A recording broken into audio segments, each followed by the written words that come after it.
l'histoire où l'homme riche et Lazare, le sein d'Abraham, vraie histoire ou fable judaïque? Vraie histoire ou fable judaïque?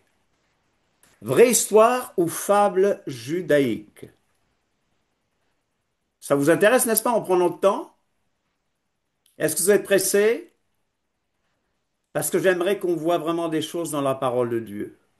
J'aimerais qu'on voit certaines choses dans la parole de Dieu. Mais avant ceci, j'aimerais quand même vous rappeler certains points. J'aimerais vous rappeler certains points. Vous êtes d'accord avec moi? Oui. Qu'on rappelle certains points bibliques.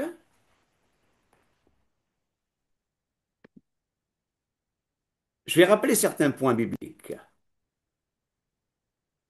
Vous voyez ce que j'ai là, devant moi? Mhm. Alors, on se pose la question. Est-ce que vous me suivez là? Parce que j'entends pas beaucoup de réactions. Oui, oui, oui, Eh oui, oui. bien, Lazare et l'homme riche, le sein d'Abraham, je repose la question, est-ce une vraie histoire ou est-ce plutôt une fable judaïque? Alors, avant de prendre les textes, j'aimerais vous rappeler quand même certaines choses concernant la Bible. Vous allez me dire que ça va prendre beaucoup de temps, mais je rappelle ceci. Vous êtes là? On est là. Sachons interpréter les Écritures, car ceux qui ne les comprennent pas sont dans l'erreur. Et vous savez de quoi je parle. Ceux qui ne comprennent pas les Écritures sont dans l'erreur. Ça va? Alors, chers amis, on pense à ces juifs de Béret, pas des chrétiens de Béret. Souvent, on dit les chrétiens de Béret examinés. Ce n'étaient pas des chrétiens, c'était des juifs. La Bible dit dans Actes 17, 11, ces juifs de Béret donc avaient des sentiments plus nobles que ceux de Thessalonique. Ils reçurent la parole avec beaucoup d'empressement et ils examinaient. Tout le monde dit examiner. Est-ce qu'on peut dire examiner? Examiner. Ils examinaient, et le mot grec ici, c'est anakrinontes. Anakrinontes. Anakrinontes. Encore tes mots barbares, Michel. De anikro, qui signifie demander, questionner, discerner, examiner, juger, chercher, évaluer, poser des questions, appeler à rendre compte. Même un texte, on peut l'appeler à rendre compte. Mais tu mets en question la parole de Dieu. C'est pas ce que je dis. C'est-à-dire, l'origine de ce mot-là signifie, c'est quoi? On a quoi? On a Anna, chacun, et Crino, qui signifie juge. On va aller voir ce que le texte dit vraiment. Et l'origine du mot, donc, c'est bien examiner correctement, enquêter par implication, interroger, déterminer, interroger, discerner. Vous voyez que donc étudier la parole de Dieu n'est pas mince affaire. Celui qui t'a dit que la Bible est simple à comprendre, ou il ne la connaît pas, ou il ment, n'est-ce pas? Paul disait à Timothée, efforce-toi, ou étudie pour te présenter devant Elohim comme un homme éprouvé, un ouvrier qui n'a point à rougir, qui dispense droitement la parole de la vérité. Et Pierre, lui, Pierre, vous vous souvenez de Pierre? Vous vous souvenez que chez les Galates, Paul avait réprimandé Pierre. Mais Pierre va dire, Saint Pierre pour certains, croyez que la patience de notre Seigneur est votre salut, comme notre bien-aimé frère Paul. Remarquez une chose, il appelle Paul notre bien-aimé frère Paul. Et parmi nous, certains aiment qu'on les appelle bishop, mais c'est une parenthèse, bishop, révérend, etc. Mais lui, il dit, le bien-aimé frère Paul vous l'a écrit, selon la sagesse qui lui a été donnée. C'est ce qu'il fait dans toutes les lettres, où il parle de ces choses dans lesquelles il y a des points difficiles, à comprendre, dont les personnes ignorantes et mal affermies tordent le sens, comme celui des autres écritures, pour leur propre ruine. Dis à quelqu'un, celui qui tord le sens des Écritures court à sa ruine. Dis-le à quelqu'un. La Bible est un merveilleux instrument qu'Élohim nous a donné. Mais est-ce que nous savons l'utiliser? Est-ce que je suis encore dans ce système où j'ouvre la Bible par hasard? Je ne nie pas que Dieu a parlé à certains comme ça par hasard. Je ne nie pas qu'au début. Vous savez, il y a des gens qui sont venus au Seigneur juste avec une page du Nouveau Testament, par exemple, de l'Évangile de Jean, Nouveau Testament, mot que je n'aime pas dire. Mais le Seigneur fait grâce. Alors, quelques conseils, je vous rappelle quelques conseils. Il est impératif de toujours tenir compte des premiers destinataires. Vous comprenez? Il faut Amen. souvent faire l'exégèse. N'ayez pas peur de ce mot. Quand on parle d'exégèse, on va prendre le texte, on va tirer du texte, on va interpréter, on va expliquer avec le concours du Saint-Esprit. Ouais. Amen. Est-ce qu'on peut dire Amen? Est-ce qu'on peut dire Amen? Ou bien on peut garder cette attitude très pentecôtiste. Moi, ce qui m'intéresse, c'est juste le Saint-Esprit. L'étude ne m'intéresse pas chez certains pentecôtistes. Étudier, c'est comme un signe de manque de foi. Alors que la Bible nous dit d'étudier. Hello? La Torah nous appelle à étudier. Vous êtes d'accord Amen. avec Oui. moi? On va faire sortir. On va voir ce que le texte original dit, ce que les langues originales disent. On va rentrer dans le midrash même. Vous connaissez le midrash? Ah, midrash, une méthode d'interprétation. Et midrash, c'est quoi le midrash? Exiger, interroger. C'est ce qui donne le mot madrasa pour les écoles musulmanes. Mais c'est la même racine. Et pardes, vous connaissez le pardes? Oui. Oui, Pshat. oui. Le pshat, c'est quoi? C'est le La, premier sens. la première lecture.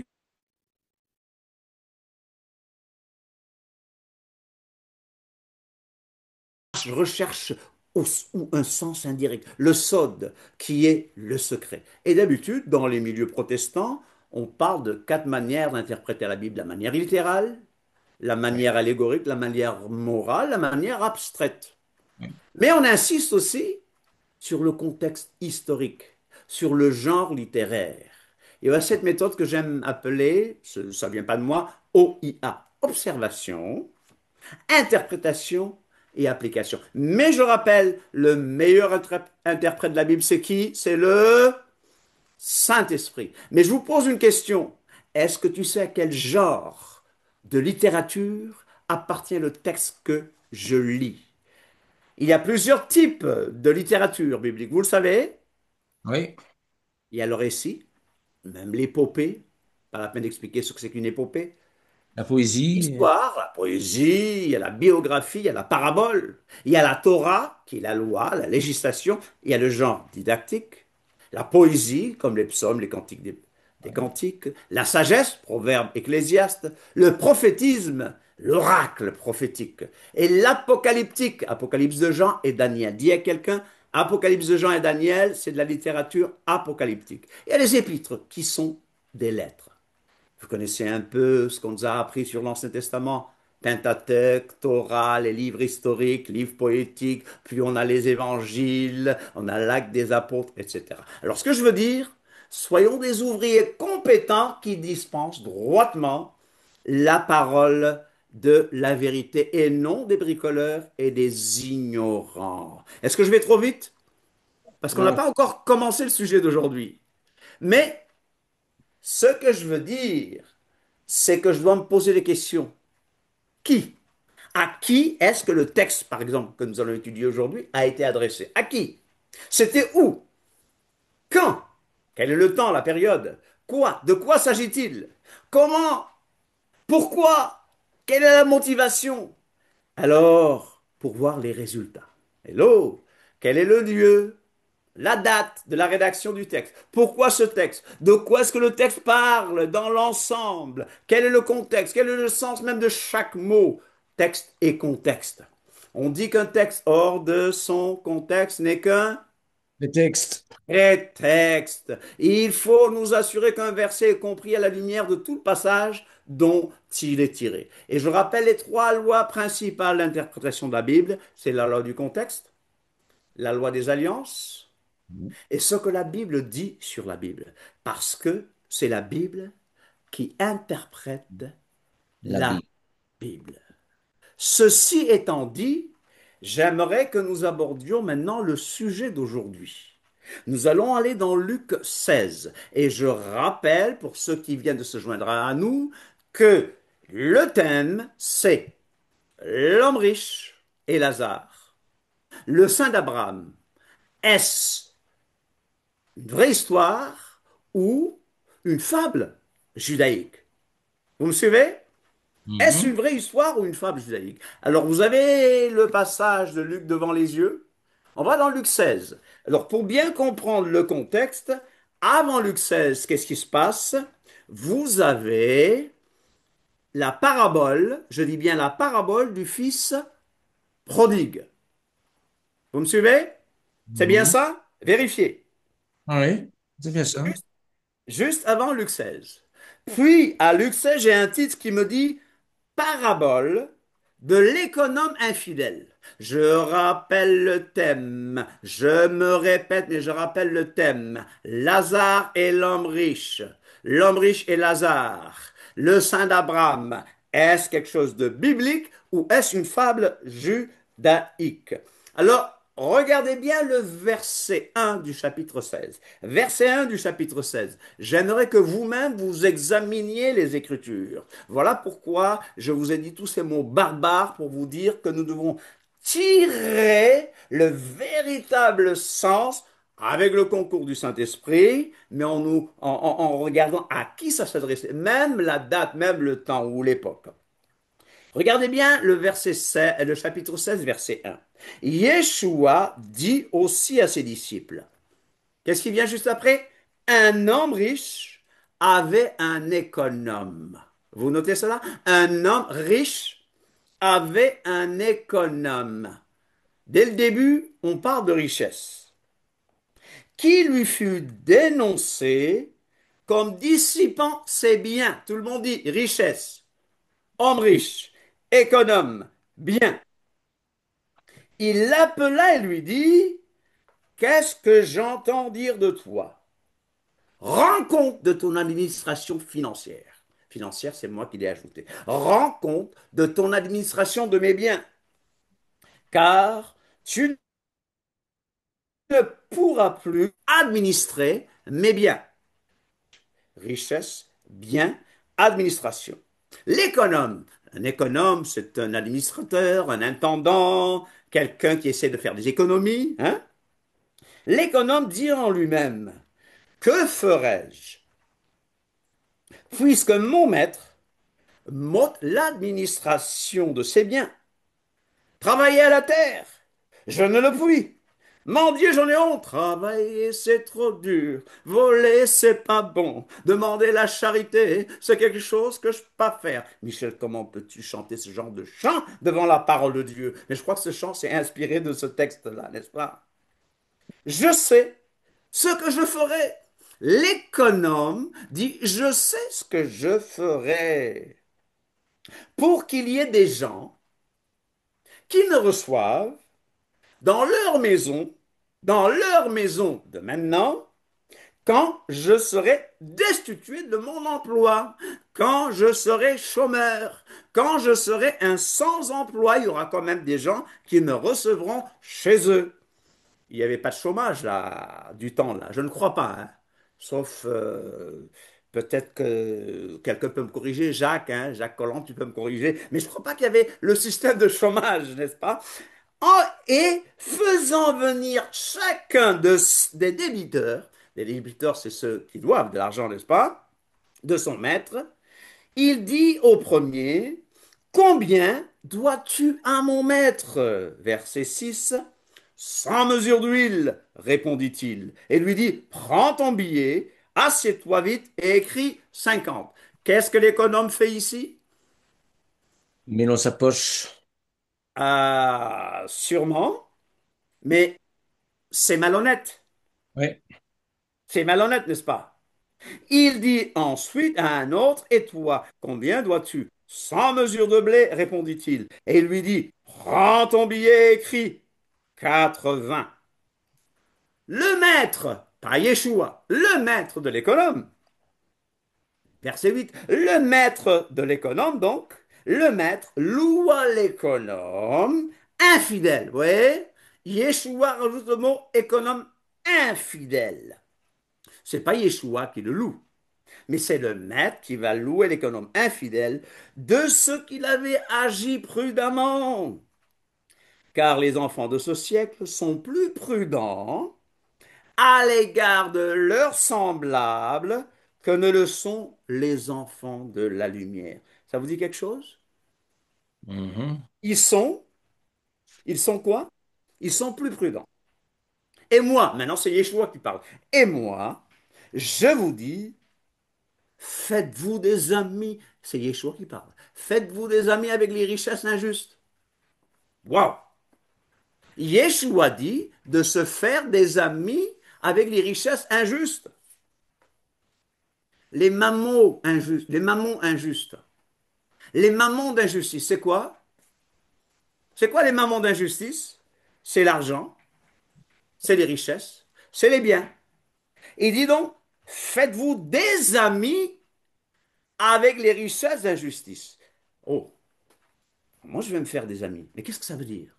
Ça veut dire, gérez bien votre argent. C'est-à-dire partagez votre argent avec le pauvre. C'est-à-dire investissez votre argent. Parce que l'argent est un très mauvais maître. C'est ça? Un bon serviteur, mais un très mauvais maître. Alors, qu'est-ce qu'il nous appelle? C'est à bien gérer les fonds pour le royaume de Dieu. Alors, il ne loue pas, le Seigneur ne loue pas l'économe infidèle, il ne loue pas l'escroquerie, il nous dit, vous de même, avec l'argent, utilisez l'argent de manière fidèle plutôt, utilisez cet argent pour le royaume des cieux. Faites-vous des amis avec les richesses injustes, les mammons injustes, pour qu'ils vous reçoivent dans les tabernacles éternels. C'est quoi les tabernacles éternels pour les Juifs? C'est la mort. Pour qu'ils vous reçoivent dans les tabernacles éternels quand elles viendront à vous manquer. Celui qui est fidèle dans les moindres choses l'est aussi dans les grandes, etc., etc. Donc, je commence ce passage. Je commence le texte de Luc en vous montrant que Yeshua ici parle de quoi? D'argent. D'argent, Fric. de richesse, de fric, voilà. Le fric, c'est chic. Ah, Michel raconte n'importe quoi. Est-ce que le fric, c'est chic? Parce que Celui qui en a, oui. l'amour de l'argent est une racine de tous les maux, n'est-ce pas? Il y a ma femme qui rit, là. L'amour de l'argent c'est pas l'argent le problème, c'est l'amour de l'argent. Alors venons-en à notre texte qui nous intéresse aujourd'hui, la parabole du mauvais riche et du pauvre Lazare. Verset 19. Luc chapitre 16, verset 19. Mais avant ça, il y a quand même le verset 14 que j'aimerais vous lire, le verset 14. Il y a un titre qui dit reproche, reproche aux pharisiens. Donc, dit à quelqu'un, le contexte, c'est que Yeshua ici s'adresse à qui? Aux. À qui s'adresse-t-il ici? Parisien, À aux qui Parisiens. s'adresse-t-il? Aux Aux- pharisiens. Et le verset 14 dit, les pharisiens qui étaient avares écoutaient aussi tout cela et ils se moquaient de lui. Les pharisiens étaient quoi? Mendiants. Avares. Verset 19. Yeshua parle, ça vient vraiment de la bouche de Yeshua. La manière dont Luc nous le dit, il faut aller en profondeur, voir comment il a écrit. Luc était grec, c'était un médecin, mais il dit, il y avait un homme riche qui était vêtu de pourpre et de fin lin. Ça nous rappelle l'habillement des kohanim, des prêtres, et qui chaque jour menait joyeuse et brillante vie. Un pauvre nommé Lazare était couché à sa porte, couvert d'ulcères, et désireux de se rassasier des miettes qui tombaient de la table du riche, et même les chiens venaient encore lécher ses ulcères. Le pauvre mourut, et il fut porté par les anges dans le sein d'Abraham. Il fut porté par les anges dans le sein d'Abraham. Je vais vous poser une question là. Est-ce que dans un autre texte biblique, je parle des 66 livres canoniques de la Bible, est-ce que dans un autre livre biblique, on entend parler Du Saint-Abraham, du non. sein d'Abraham? Oui ou non? Non. Non, sûr, hein? Oui, certain. Certain. Faites vos recherches. Faites vos recherches. C'est la première fois qu'on entend parler du sein d'Abraham. Encore porté par des anges. Porté par des anges dans le sein d'Abraham. Le riche mourut et il fut enseveli. Dans le séjour des morts, donc dans le Sheol, dans l'Hadès, il leva les yeux et tandis qu'il était en proie au tourment, il vit de loin Abraham et Lazare dans son sein. Lazare dans le sein d'Abraham. Il s'écria, Père Abraham, aie pitié de moi et envoie Lazare. C'est le riche hein, qui parle. Et envoie Lazare pour qu'il trempe le bout de son doigt dans l'eau et me rafraîchisse la langue. Mais sincèrement, chers amis, on voit ce texte. Est-ce que ce texte doit être pris littéralement? Ce texte peut-il être pris littéralement? Ben, non. Pour qu'il trempe le bout de son doigt dans l'eau et me rafraîchisse la langue. Est-ce qu'un petit bout de doigt, est-ce qu'un petit doigt, est-ce qu'un doigt dans l'eau peut rafraîchir quelqu'un qui est dans les tourments? Ben, non. Et, roi au tourment, dans le séjour des morts, qu'est-ce que la Bible dit sur le séjour des morts? Les morts ne savent rien. Il n'y a pas d'activité. Mais on continue, on verra ça plus tard. Car je souffre cruellement dans cette flamme. Abraham répondit, Mon enfant, souviens-toi que tu as reçu tes biens pendant ta vie et que Lazare a eu les maux pendant la sienne. Maintenant, il est ici consolé et toi tu souffres. Alors je vais vous poser une question. Est-ce qu'on va dans le royaume des cieux parce qu'on est riche ou parce qu'on est pauvre? On ne nous a pas parlé de leur vie spirituelle. Personne ne mérite d'être sauvé, bien sûr. Mais là, on ne nous dit pas si le riche était bon ou mauvais. Bon, on a l'impression qu'il était mauvais. Mais c'est pas parce qu'il était riche qu'il était mauvais. Abraham était riche. Oui. David était riche. Salomon était riche. Voilà.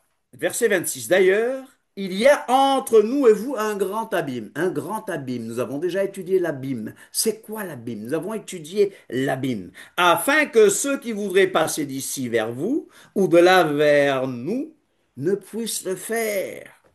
Le riche dit, Je te prie donc, Père Abraham, d'envoyer Lazare dans la maison de mon père, car j'ai 5 frères. C'est pour qu'il leur atteste ces choses, afin qu'ils ne viennent pas aussi dans ce lieu de tourment. Abraham répondit, Ils ont Moïse et les prophètes, qui les écoutent. Et il dit, Non, Père Abraham, mais si quelqu'un des morts va vers eux, ils se repentiront. Et Abraham lui dit, S'ils n'écoutent pas Moïse et les prophètes, ils ne se laisseront pas persuader quand même quelqu'un des morts ressusciterait.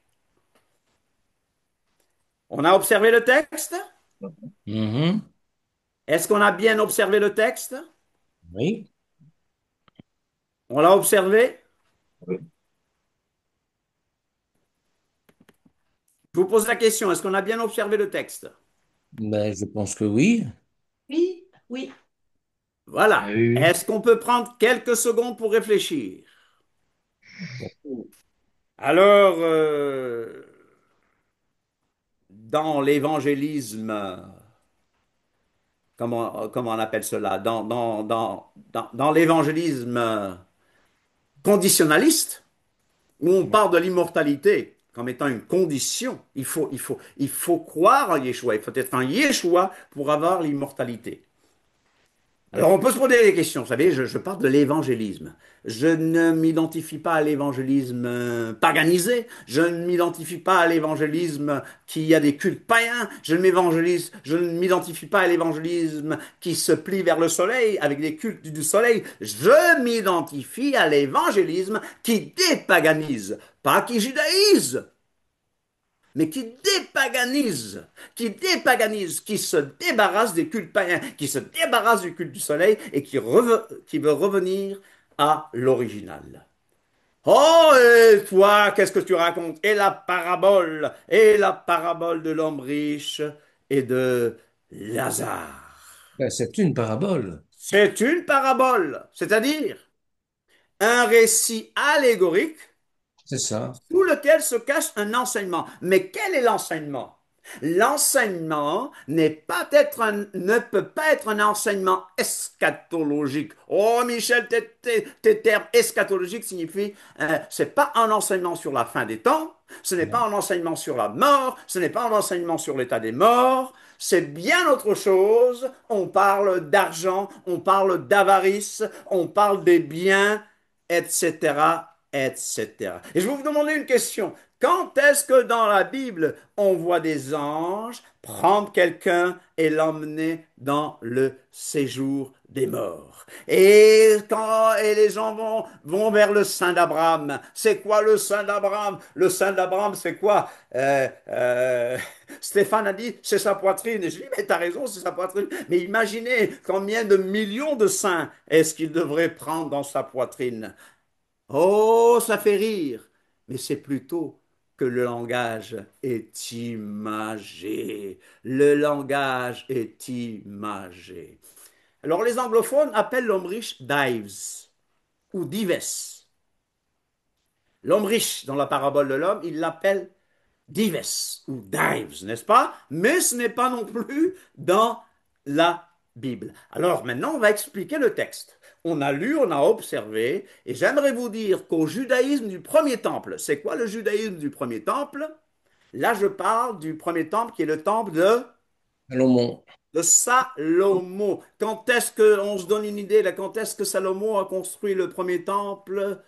Euh, Vers les années, disons, 1000 à 900. Je n'ai plus les textes, mais dans ma tête, je sais que euh, au moins 900 ans, plus de 900 ans avant notre ère.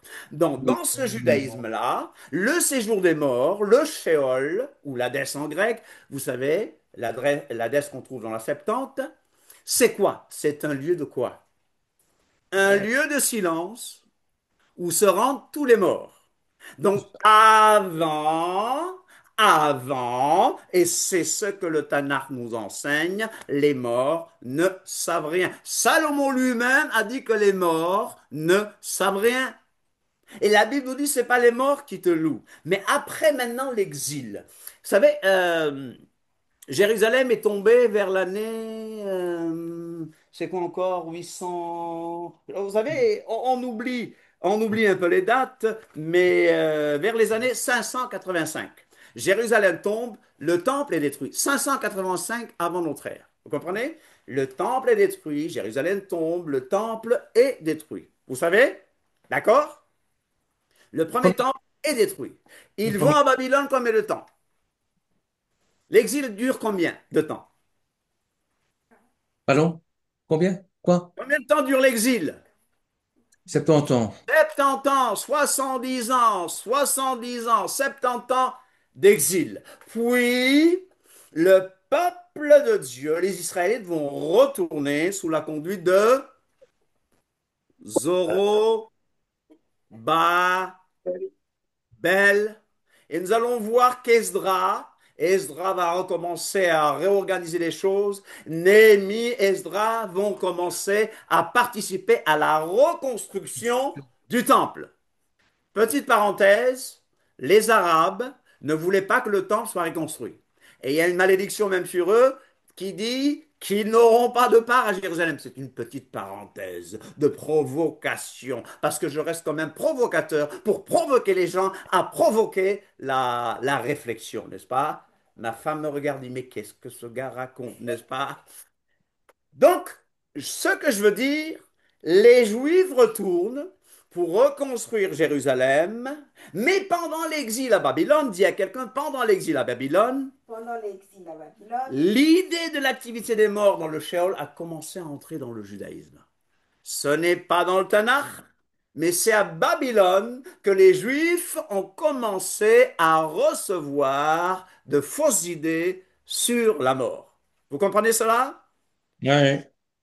C'est clair? Ouais, mais oui, oui. J'ai une question. Est-ce que je peux? Oui, Euh, Étant donné que c'est à Babylone que l'idée de l'activité du Sheol a commencé à oui, se développer, oui. est-ce que on peut avoir une source écrite montrant clairement que ça a été effectivement le cas? Parce Tape que sur on est dans un... Internet, tu vas dans Internet. Souvent, je donne mes sources là, mais tu vas sur Internet, tu fais des recherches. Tu peux aller dans Wikipédia, etc. Tu verras toutes ces choses. Tapez sur Internet. Ça a raison de me dire, hein. J'essaie de mettre mes titres là. Wikipédia, je mets W. IA, je mets un gars qui s'appelle IA, hein, qui publie beaucoup. Vous Ils ont connaissez l'article. ce gars qui s'appelle IA, cet auteur qui s'appelle IA? Alors, souvent, je mets les titres, mais tapez, prenez un bout et allez faire vos recherches. T'as bien fait, mon frère. T'as bien fait parce que les Juifs de Béret, ils examinaient les Écritures et nous pouvons examiner l'histoire et nous avons Internet devant nous pour voir si ce que Michel raconte est vraiment basé sur la Bible, vous avez la Bible, et sur l'histoire. Amen. Alors, tu vas sur Internet et tu as entièrement le droit. Donc, on a assez Ok, reçu. merci. Oui, Michel, oui. j'a- j'aimerais juste préciser que ce n'est pas le shéol qui est que parce que le frère tout à l'heure il vient de dire l'idée du shéol. Ce n'est pas l'idée du shéol qui a commencé à entrer dans le Non, il parle de judaïsme, mais l'activité dans c'est le Sheol. l'activité des morts. C'est l'activité des morts dans le Sheol. Absolument, c'est Voilà. important de le préciser. Tu as bien fait de le préciser, José. Tu as bien fait. Donc, c'est qu'il y ait une activité dans le Sheol, alors que la Bible dit que les morts ne savent rien, c'est pas les morts qui te louent, etc. D'accord? C'est clair, ça va? Merci hein, pour cette précision. Alors, le pauvre Lazare et l'homme riche, c'est une croyance populaire déjà. Le pauvre Lazare, l'homme riche, le saint d'Abraham, d'après cette croyance populaire, le saint d'Abraham est la demeure des justes après la mort jusqu'à la résurrection dans le judaïsme du second temple. Vous voyez? Vous comprenez? Pas dans le judaïsme du premier temple. Ça, c'est dans le judaïsme, mais nous ne le trouverons pas dans la parole de Dieu. C'est des choses, si vous n'avez rien compris, sachez que c'est des choses qu'ils ont rapportées de Babylone, le saint d'Abraham. Mais ce gars, mais Titine, Abraham, est-ce qu'Abraham peut recevoir des milliards de gens? Mais Abraham, alors, il est grand, alors. On déifie Abraham, là, hein? Je ne me moque pas. Mais je remets les choses en question.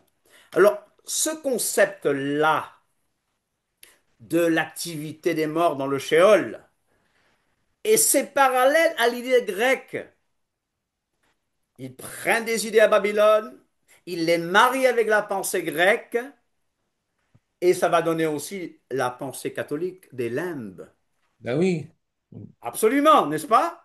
Mais ça se distingue complètement de la pensée hébraïque, biblique, qui Thoraïque. dit que les morts vont tous dans le même endroit. Alors cette idée de Sheol avec deux régions distinctes, pour les justes, Wikipédia, hein, vous voyez, W, est une invention qui vient, j'ai bien le W là, Wikipédia. Il nous dit que c'est une idée qui vient bien après. D'accord? Ça Mhm. va, Audric? Tu as les preuves. Oui, Tu ça peux va. taper sur Wikipédia. Ok.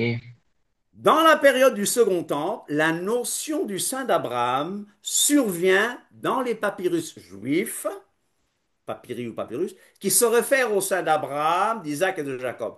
Ceci reflète la conviction de martyrs juifs. Oui, beaucoup de juifs ont été massacrés. C'est pas maintenant, ça ne date pas d'Hitler.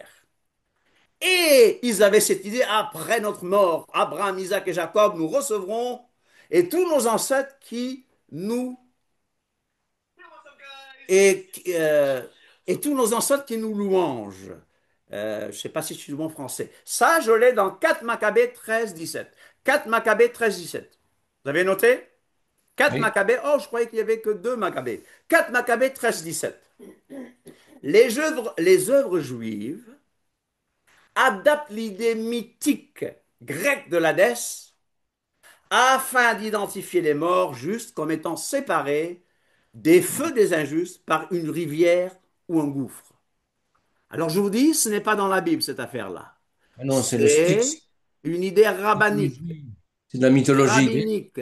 C'est rabbinite. C'est rabbinique. C'est judaïque. C'est une fable judaïque.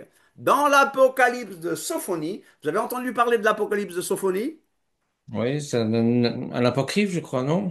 Apocryphe, bien sûr, ça ne fait pas partie des 66 livres canoniques. Dans l'Apocalypse de Sophonie, la rivière qui sépare donc les justes des injustes est un équivalent du passeur Charon de la mythologie grecque. Le Donc, Styx, hein? c'est la traversée du Styx. Comment tu l'appelles? Le Styx, Du non? Styx. D'accord, merci Bernard. Mais cette fois, le passeur en est remplacé par un ange. C'est un ange qui va les faire passer. C'est ça. Ça Donc, ouvre est-ce biblique? les Égyptiens. Sophonie passait du côté sulfureux de l'Hadès, le côté des injustes, jusqu'au côté des justes dans le sein d'Abraham. Tu as échappé à l'abîme et à l'Hadès, maintenant vous allez traverser à tous les justes, à savoir Abraham, Isaac, Jacob, Enoch, Élie et David. Alors dans ce mythe, Abraham agit comme un intercesseur pour ceux de la partie enflammée de l'Hadès. Dites-moi, chers amis, quand est-ce qu'Abraham a été intercesseur? Moi, j'ai connu Abraham intercesseur du temps de Lot, du temps de Sodome et Gomorrhe. Mais Oui. dans la mort, la Bible dit qu'Abraham ne nous connaît pas et Jacob ne sait pas qui nous sommes. Oui. Dites-moi, où trouvons-nous dans la sainte parole de Dieu qu'Abraham est un intercesseur? C'était le Saint-Pierre. Ah, C'était le Saint-Pierre avant l'heure, n'est-ce pas? le N'est-ce seul pas? intercesseur, c'est Yeshua. Le seul intermédiaire entre Dieu et les hommes. Le livre d'Enoch, qui croit au livre d'Enoch, c'est à la mode maintenant, le livre d'Enoch, il faut le lire, il y a des choses qu'on nous a cachées, il y a des choses que les églises nous ont cachées. Le livre d'Enoch décrit les voyages d'Enoch à travers le cosmos et le séjour des morts. Oh là là! Divisé en 4 sections. Dans le livre d'Enoch, le séjour des morts est divisé en 4 sections. Pour les personnes vraiment justes, les bons, les méchants qui attendaient la résurrection et le jugement dernier, et les plus méchants qui ne seront même pas ressuscités. Ça, c'est le livre d'Enoch. Qui croit au livre d'Enoch ici? On dirait que personne. Non. Gloire à Dieu, j'ai eu peur. Votre silence m'a fait peur. Plus tard, les sources rabbiniques conservent aussi plusieurs traces. Les sources rabbiniques conservent plusieurs traces du sein d'Abraham. Alors le mauvais riche et le pauvre Lazare, nous avons lu. Il n'est pas possible de baser l'enseignement sur la mort, sur cette histoire qui est une Invention. parabole. Dans une parabole, il faut transposer les mots. Dans les paraboles des talents de l'économe fidèle, par exemple, ou infidèle plutôt, hein, Hmm. Yeshua ne donnait pas une leçon d'économie. C'est pas une leçon d'économie qu'il donnait. C'est plutôt d'être bon, de bien utiliser l'argent, de bien gérer son argent, mais pas d'être malhonnête. Une interprétation littérale ne peut pas être acceptée. Oui, il y a d'autres paraboles hein, qu'on a. On a plus de 3 paraboles ici.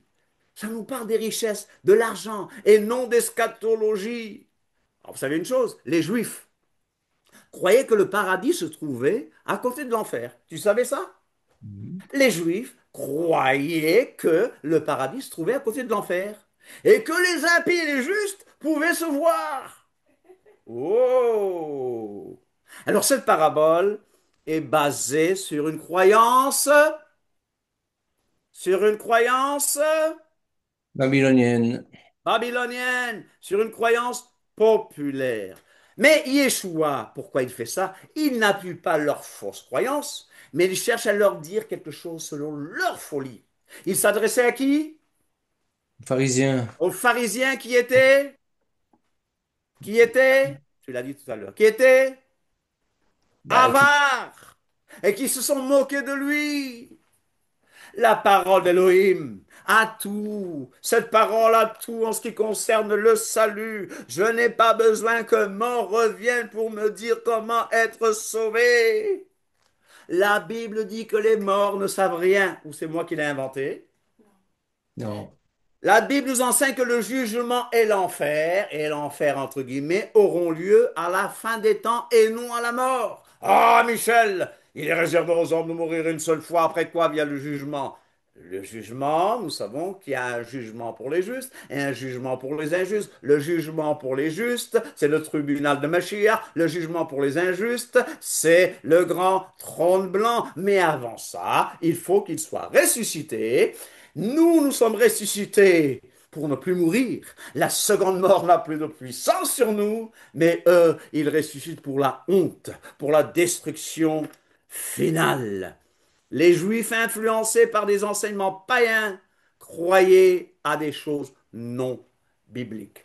Alors, souvent, c'est pour ça que je dis aux gens, nous devons étudier le texte. Vous allez dans Jean 5,4. Non. Jean 5,4 nous donne encore une fausse croyance. Car un ange descendait de temps en temps dans la piscine et agitait l'eau, et celui qui est descendu le premier après que l'eau avait été agitée était guéri, quelle que fût sa maladie. C'est une croyance populaire aussi. La piscine. Jean ne le précise pas, mais nous devons faire des recherches pour savoir que c'était une croyance populaire. J'ai soif. Est-ce que ma femme peut me donner un peu d'eau là? J'ai soif. Rien qu'un peu de... Une petite goutte d'eau. Moi, j'ai tellement soif qu'une petite goutte d'eau des doigts de ma femme ne va pas étancher ma soif. Je vous assure, à plus forte raison, dans un lieu de tourment incendiaire. 5 raisons pour lesquelles nous pouvons savoir que l'histoire de l'homme riche et de Lazare n'est pas destinée à être prise littéralement. Il s'agit d'une liste de paraboles. Vous avez remarqué? Mhm. Il y a plusieurs paraboles. L'économe infidèle. Avant, il y avait la parabole du fils prodigue. Le fils prodigue, oui, oui. Et regardez bien, le texte de Luc contient une conversation impossible. L'homme riche dans l'Hadès, parlant directement à Lazare dans le sein d'Abraham. C'est impossible. Impossible. Bibliquement, c'est impossible. Ah oui, il me faut plus qu'un... merci. Merci, chérie. Mmh. Mmh. Rien que voir la goutte comment il s'appelle? Dives demandait. Mmh. Merci beaucoup. Conversation impossible. Est-ce que les gens au ciel, les gens dans le royaume de Dieu, peuvent-ils avoir des conversations avec des gens en enfer? Bibliquement parlant. C'est du, Répondez-moi. non, c'est du spiritisme, ça. C'est du spiritisme. D'ailleurs, les gens au ciel regardent-ils vraiment les gens brûlés en enfer? Pas selon Jésus, même qui, lui, va dire il y a un grand abîme. Fixez rien que le texte disqualifie toute idée que c'est ce qui va arriver aux morts. Il utilise une imagerie symbolique, c'est clair. Il utilise des expressions figuratives. Il y a des images, c'est figuré. Oui, Sinon, cela contredirait le reste des Écritures. Relisez bien Matthieu 24. Relisez bien Matthieu 25, parce que voilà, ça fait partie de l'enseignement de Yeshua sur la mort, sur la résurrection, sur le royaume des cieux. Mais pas cette parabole. Cette parabole est une croyance populaire que Yeshua a utilisée pas pour parler de la mort, mais pour dire aux gens, soyez bons, souvenez-vous des pauvres. Si cette histoire était littérale, il serait difficile d'expliquer pourquoi la Bible dit, dans la mort, il n'y a pas de souvenir. Psaume 6, 5. Dans la mort, il n'y a pas de souvenir. Au lieu de cela, ceux qui meurent dorment dans la tombe en attendant la résurrection. 1 Thessaloniciens 4, 15 et 16. La Bible dit qu'ils dorment. On va voir l'autre Lazare tout à l'heure. On va voir l'autre Lazare rapidement. La Bible compare la mort à un sommeil plus de 50 fois. Hello? Oui, oui, oui, Je oui. le dis bien, la Bible compare la mort à un sommeil plus de 50 fois. Michel, tu fais de doctrine sur un verset. Non, je ne fais pas de doctrine sur un verset. J'en ai au moins 50 ici. Hello? Alors, tu arrêtes de me traiter de charlatan. Hello? Pas toi, hein, pas toi. Une parabole. C'est une parabole. Ce n'est pas une description littérale de l'au-delà. Il y aurait plusieurs contradictions, incohérences. Donc, ce n'est pas un enseignement de Yeshua sur la mort. L'idée d'un jugement immédiat, non, la Bible ne parle pas d'un jugement immédiat. La Bible nous dit même que l'Hadès, le séjour des morts, sera jeté dans les temps de feu et de soufre, ce qui suggère un événement futur. Amen. Amen. Ah, des conversations entre le ciel et la terre, vous m'avez dit que c'est impossible. Et des tourments de nature physique. Parabole. Une parabole, pas un récit, pas des faits. On a lu le récit. Et est-ce qu'on va en enfer tout simplement parce qu'on est riche? Et est-ce qu'on va en enfer? Est-ce qu'on va au ciel parce qu'on est pauvre? Non. Le premier personnage qui apparaît dans le récit est un homme riche, dont l'habillement, je vous l'ai dit, correspond à celui des tuniques sacerdotales, qui pouvaient coûter à un ouvrier l'équivalent de plusieurs années de travail. Plusieurs années de travail. Il n'y avait pas Amazon, il n'y avait pas toutes les facilités. Là, plusieurs années de travail. C'est un conte populaire. Et pourquoi le choix du nom de Lazare? Pourquoi le nom du choix de Lazare? Le nom Lazare signifie celui que Dieu a secouru, ou Dieu est mon secours. Qu'est-ce que le Saint d'Abraham? Oh, le Saint d'Abraham sera-t-il assez grand pour recevoir tous les rachetés des milliards, hein? Quand est-ce que les anges emportent-ils les justes? Quand? C'est où dans la Bible? Les deux seuls passages qui mentionnent des justes, des anges emmenant des saints dans les nuées, on l'a dans Matthieu 24 et dans Marc, etc. Mais il est dit que dans le royaume, les anges enlèveront tous les scandales qui sont dans le royaume, c'est-à-dire ceux qui sont dans le millénium, mais qui n'ont pas encore atteint l'immortalité. À quelle occasion les bienheureux et les condamnés se retrouvent-ils face à face? Quand? Il n'y a aucune allusion biblique à une telle rencontre. Peut-être au jugement dernier. Autre argument contre une interprétation littérale. Un autre problème, c'est que l'homme riche s'adresse à Abraham comme si Abraham était en charge de l'enfer. Oh!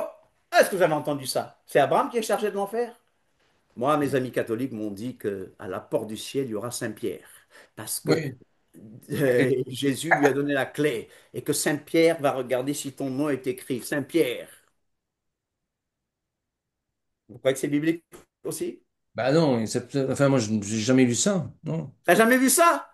Eh ben, moi qui viens d'une culture très catholique, nous on a grandi avec les catholiques parce que notre nation a commencé par des juifs, mais c'est plutôt le catholicisme des Portugais qui s'est installé. N'est-ce pas? Ben, c'est ce qui dit à São Pedro. Nous on dit São Pedro. São Pedro, na porta do céu. São Pedro, na porta do céu. Saint-Pierre à la porte du ciel qui vous laisse entrer ou vous laisse pas rentrer, n'est-ce pas?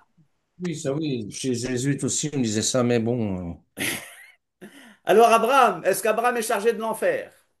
non. Et comme s'il était capable de prendre des décisions par rapport aux personnes qui sont en enfer, est-ce qu'Abraham pouvait prendre des décisions? Un abîme sépare Lazare dans le ciel. Saint d'Abraham, du riche et d'Al- Il faut remarquer que l'abîme est trop large pour que quelqu'un puisse le franchir, mais suffisamment étroit pour que l'on puisse dialoguer. Oh! Ah, cette goutte d'eau encore. Encore un peu d'eau. Et rebois un coup, Encore un peu Michel. d'eau. Il Rebois un coup, existe. Michel. Oui? Oui? Rebois un coup. Ah oui, d'accord. Il existe un lien. Chaque fois que je vois le doigt là avec un peu d'eau, il existe un lien avec la résurrection par Jésus d'un autre homme du même nom, Lazare, et on va le lire pour terminer. Merci beaucoup. Mais, merci beaucoup. Ça te fera moins de temps dans le purgatoire, n'est-ce pas?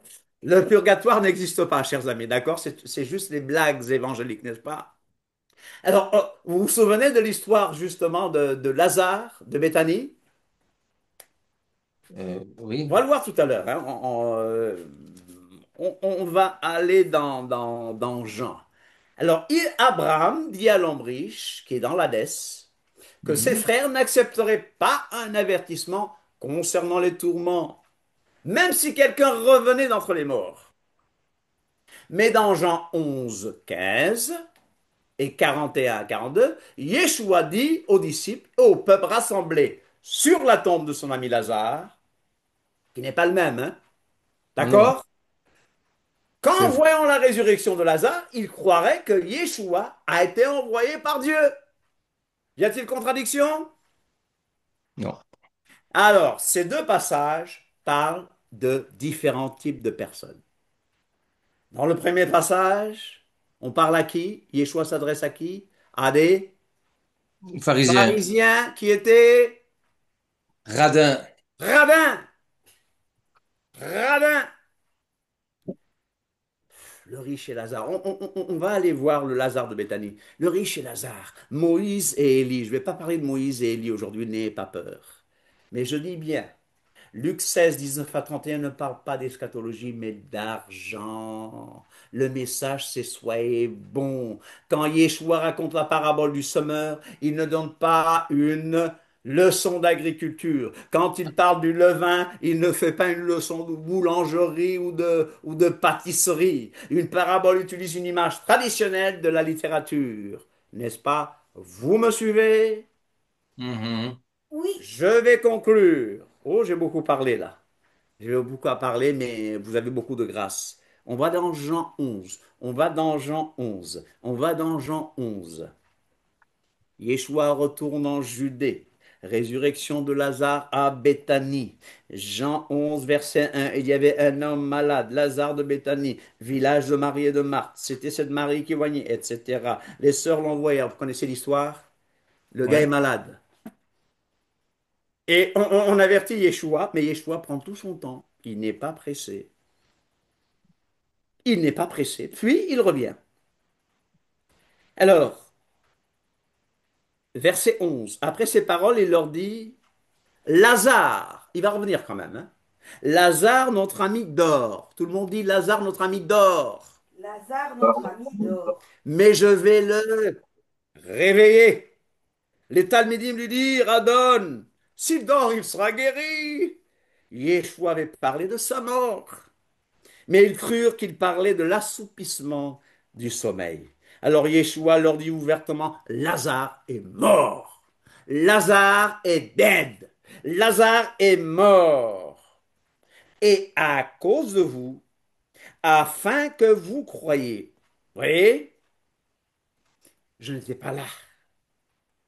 Vous voyez, Mhm. verset 17, Yeshua étant arrivé trouva que Lazare était déjà depuis 4 jours dans le sépulcre. Je vais sauter, je n'ai plus le temps. Verset 23, Yeshua dit donc à la sœur, ton frère ressuscitera. Je sais, lui répondit Marthe, qu'il ressuscitera à la résurrection au dernier jour. Yeshua lui dit, je suis la résurrection et la vie. Celui qui croit en moi vivra. Alléluia. Quand même il serait mort, même s'il meurt, il ressuscitera. Mon espoir, c'est la résurrection. Et quiconque vit et croit en moi ne mourra jamais. Crois-tu cela? Pourtant, Lazare est mort, hein? Il ne mourra pas pour toujours. Alléluia. Je crois à la résurrection.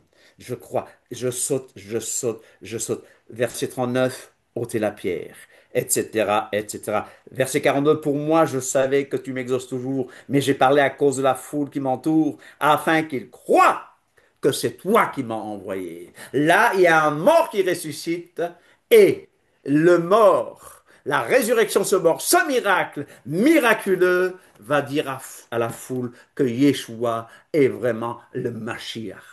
Il avait ses disciples, Et il avait aussi des gens qui ne croyaient pas. Et grâce à la résurrection des morts de Lazare de Béthanie, beaucoup ont cru. Conclusion, les morts ne savent rien. Conclusion, le jugement n'a pas eu lieu directement. Tu vas me faire sortir encore Hébreux 9, 27. Le Mhm. jugement a lieu après la résurrection. Première résurrection, nous vivrons éternellement avec Yeshua HaMashiach. Par contre, la résurrection des impies, ils seront jetés dans les temps de feu et de soufre. Et l'eau, chers amis, et même la mort sera jetée. Même la mort, même le séjour des morts sera jeté dans les temps de feu et de soufre. Il n'y aura plus de mort, il n'y aura que la vie éternelle en Yeshua HaMashiach. Une ou deux questions avant de libérer ceux qui sont sur Facebook? Une ou deux Moi, j'ai questions? une question. Moi, j'ai une Oui, vas-y. question. Oui. Euh, les morts ne savent rien. Ben bon, je voulais aussi prendre le passage de lorsque le roi Saül est allé consulter la. Dans ça, on va répondre à ça dans les cours de jeudi, là. Ok, Oui, on d'accord. va répondre à ça, mais tu veux dire que Saül a parlé? Bah ouais, je sais pas. En fait, c'est la question parce que là aussi, il y a eu un débat théologique. On Ça dit fait c'est pas partie du lui, cours. c'est lui. Et voilà. Bon, est-ce qu'on peut consulter les morts? Ben non, Non. on peut pas consulter les morts. Deutéronome 18, c'est interdit. Oui, c'est Et, interdit. et pourquoi est-ce que Saül a été consulter la nécromancienne? Pourquoi? Parce Bah, que moi, Dieu je ne me lui dis que c'est parlait une plus, n'est-ce exception. pas? On verra Oui, le oui, texte. effectivement. Mais Ok. Dieu ne lui parlait plus. Plus de réponse. Il va voir la nécromancienne. Et même si c'était Saül qui parlait, je vous dis, quand vous parlez aux morts, le mort ne sait rien. Mais je vous assure qu'il y a des esprits, ce qu'on appelle des esprits familiers ou familiaux, qui connaissent bien le défunt, qui peuvent imiter la voix du mort, qui peuvent faire exactement comme le mort, et en parlant à un mort, vous risquez de parler à un démon qui vous mentira. Mais ce texte, ça fait partie des choses que nous étudierons les jeudis. Ça va, Audric? Ai-je Ok, y a pas répondu? de souci. En partie, oui. En partie, oui. Non, sois patient et ne te presse pas, etc., etc. Là, ça fait partie de, du cours du jeudi, n'est-ce pas? Mais on ne peut pas tout voir. C'est tellement fascinant. C'est merveilleux de parler de ces choses-là. Amen. Une dernière question? Parce que je répondrai. On pose des questions sur le larron, sur la croix. Je te le dis aujourd'hui, tu seras avec moi dans le paradis. Je vais expliquer qu'en fait, ce n'est pas tu seras avec aujourd'hui, mais c'est plutôt je te le dis aujourd'hui. Et c'est un type de langage hébraïque ou hébreu. Je te le dis aujourd'hui, virgule, tu seras avec moi dans le paradis. Les âmes sous l'autel, on va l'expliquer. Oh, j'ai le désir de m'en aller. Je vais expliquer tout ça. Soyez patient tout simplement. Pour le moment, j'aimerais qu'on aille petit à petit. La grande question qu'on s'est posée, est-ce que les âmes des impies souffriront éternellement en enfer? Et pour répondre à cette question, on est en train de répondre à différentes petites questions. Amen, amen, d'amen. Et Amen. Ça va? Alors, pour ceux qui sont sur Amen. Facebook, on se dit, allez, Amen. merci beaucoup, c'est Amen. très clair. Merci, Oui, ça peut Haye être. Olam, Bravo. la vie éternelle. Merci à ceux qui nous encouragent. Ça fait plaisir de voir des encouragements. Je suis content qu'on me dise que ça a été très clair. Ma femme m'a donné de l'eau. Ça m'a donné un peu de boost. D'accord? Allez, à jeudi prochain. À jeudi prochain pour le cours suivant qui, on va voir les mêmes sujets et je crois que ce qu'on abordera cette fois, c'est comment aborder l'au-delà en toute sérénité. Comment aborder l'au-delà? Vous allez dire, mais on se prépare pas à mourir. Non, personne ne se prépare à mourir, mais c'est bon à savoir. C'est bon à savoir, n'est-ce pas, hein? Et surtout, Bernard, comme tu l'as dit, hein, nous, on n'est plus sur la voie montante, on est sur la voie descendante, n'est-ce pas? Amen. Amen. Amen. Non, pas Amen. Moi, je ne veux pas Amen. mourir avant le retour de Yeshua. Mais si je dois le faire, j'aborderai cela Amen.